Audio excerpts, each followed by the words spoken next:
यह बात उस समय की है जब धृतराष्ट्र ने पारिवारिक कलह को शांत करने के लिए पांडवों को रहने के लिए खांडव वन दे दिया था, जिससे कौरवों और पांडवों के बीच शांति बनी रहे। पांचों पांडवों ने भी शांति से यह बात मान ली और खांडव वन में रहने चले गए। लेकिन तब वो वन रहने लायक नहीं था। किसी जमाने में वहां नगर हुआ करता था, लेकिन जब पांडव वहां पहुंचे तो वो सिर्फ एक बेहद जंगल था, जहां जंगली पेड़ों के सिवा और कुछ नहीं था। अब ऐसे में पांडवों के सामने यह चुनौती थी कि वो कैसे उस वन को रहने लायक बनाएं। इस चुनौती को पार करने के लिए श्री कृष्ण ने उनकी मदद की और कहा कि इस भूमि को एक नगर में बदलना होगा। इसके लिए पहले जंगल को साफ करना होगा।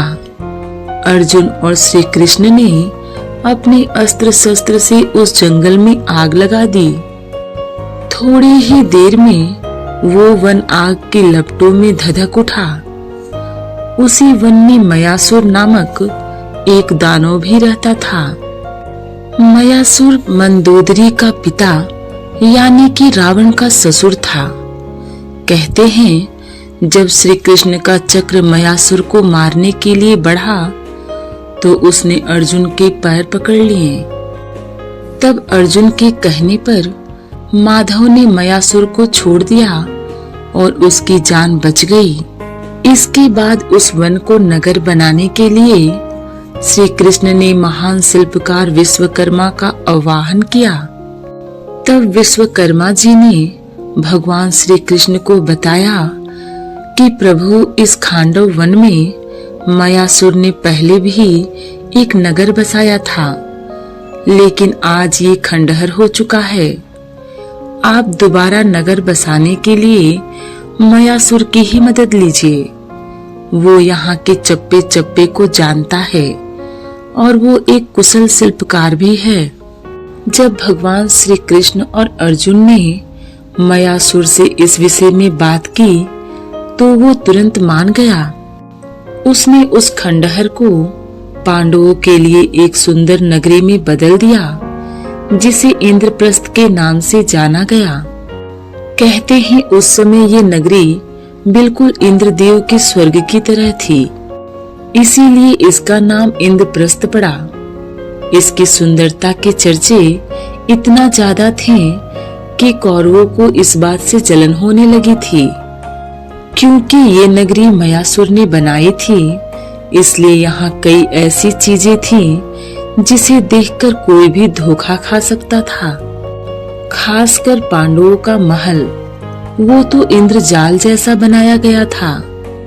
इतना ही नहीं, मयासुर ने पांडवों को दिव्य हथियार भी दिए, जिनका इस्तेमाल पांडवों ने महाभारत युद्ध में किया था।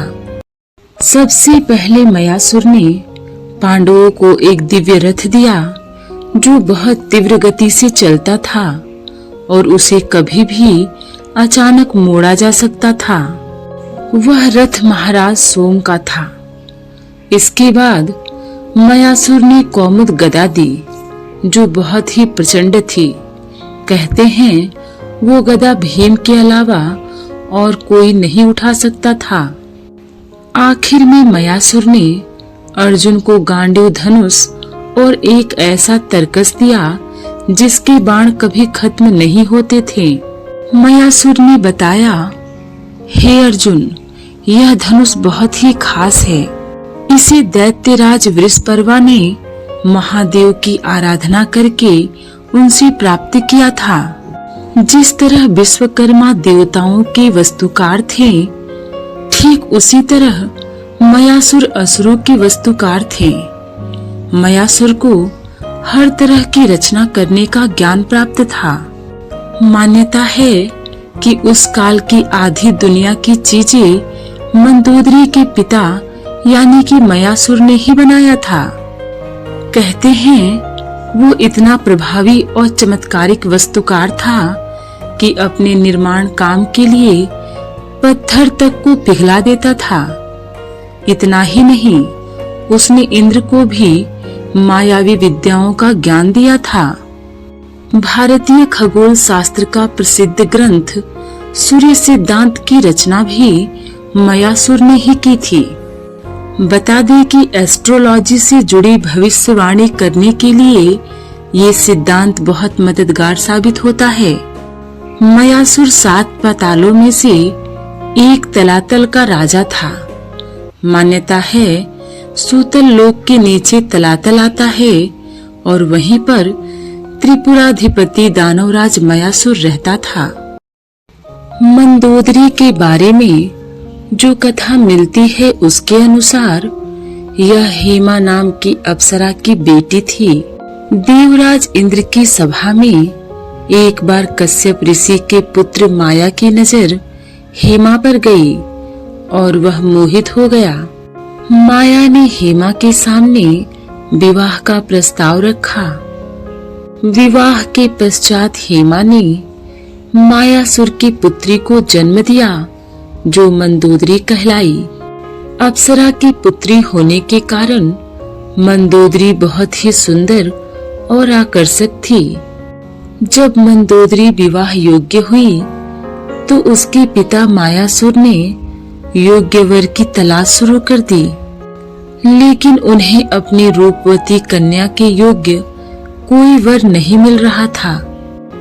इस दौरान मायासुर ने त्रिलोक विजेता रावण से अपनी पुत्री का विवाह करने की बात सोची और रावण के सामने मंदोदरी से विवाह का प्रस्ताव रखा। मायासुर ने मंदोदरी को रावण से मिलाया और बताया कि यह उनकी दिव्य कन्या है। हेमा अप्सरा इनकी माता है।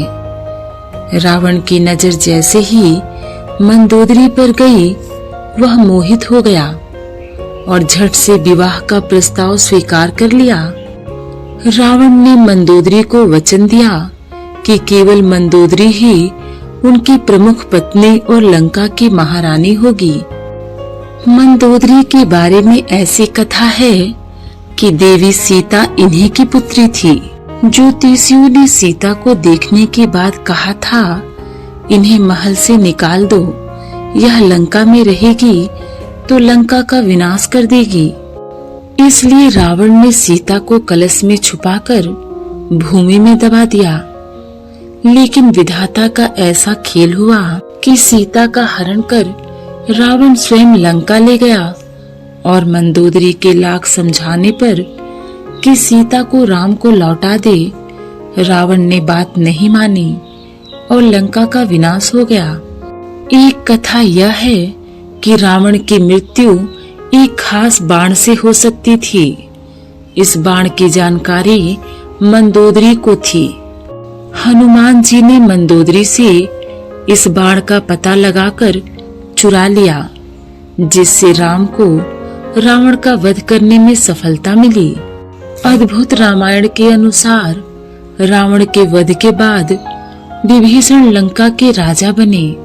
तब राम की सलाह से विभीषण ने अपनी भाभी मंदोदरी से विवाह कर लिया। लेकिन मंदोदरी के बारे में यह बात अटपटी सी लगती है, क्योंकि मंदोदरी एक सती स्त्री थी जो अपने पति के प्रति समर्पण का भाव रखती थी। ऐसे में मंदोदरी का विभीषण से विवाह करना अपने आप में हैरान करने वाली घटना है। ऐसी मान्यता है कि मंदोदरी ने भगवान भोलेनाथ से इच्छा जताई थी कि उसका पति धरती का सबसे विद्वान और शक्तिशाली हो। भोलेनाथ की कृपा से ही रावण और मंदोदरी का मिलन हुआ था और मंदोदरी ने रावण को पति के रूप में प्राप्त किया था। माना जाता है कि मंदोदरी पर भोलेनाथ की विशेष कृपा थी।